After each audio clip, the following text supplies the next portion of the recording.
Dikisahkan ada seorang pemuda di sebuah desa yang dikelilingi hutan lebat. Ia dikenal pendiam, tapi tekun belajar agama. Setiap malam, ia duduk sendirian di ruang belakang rumahnya, sambil menghafal Al-Quran pelan-pelan. Tapi sejak beberapa minggu terakhir, ada hal aneh yang terjadi. Setiap kali ia menghafal, ada suara lain yang mengikuti. Bacaan itu terdengar samar tapi jelas, sangat mirip dengan suaranya, hanya saja lebih fasih dan lebih tartil. Awalnya ia pikir itu cuma imajinasinya. Tapi semakin hari suara itu makin sering muncul. Bahkan ketika ia membaca dalam hati, suara itu tetap ada. Sampai akhirnya karena takut, ia memutuskan berhenti menghafal. Ia menyimpan mushafnya. Beberapa waktu kemudian, datanglah seorang ustadz ke desa itu. Setelah ustadz itu mengisi pengajian, pemuda itu memberanikan diri untuk bercerita. Ustadz, saya mau tanya, apakah mungkin ada yang mendengarkan hafalan saya, padahal saya sedang sendirian? Ustadz tersenyum tenang. Kamu merasa seperti ada yang menirukan bacaanmu? Pemuda itu mengangguk. Iya, tapi saya yakin itu bukan manusia. Ustadz menarik napas dalam-dalam lalu menjawab. Kamu tahu, dalam Al-Quran, surah Al-Ahqaf, ayat 29-32, Allah ceritakan bagaimana sekelompok jin mendengarkan Al-Quran saat dibacakan oleh Rasulullah. Mereka lalu beriman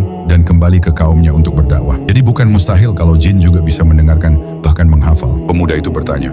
Berarti mungkin dia bukan ingin mengganggu saya? Ustadz menjawab, mungkin tidak, justru dia sedang belajar dari bacaanmu. Beberapa bulan kemudian, Ustadz itu mendapat pesan dari pemuda tersebut. Ustadz, saya kembali menghafal Al-Quran dan suara itu masih ada.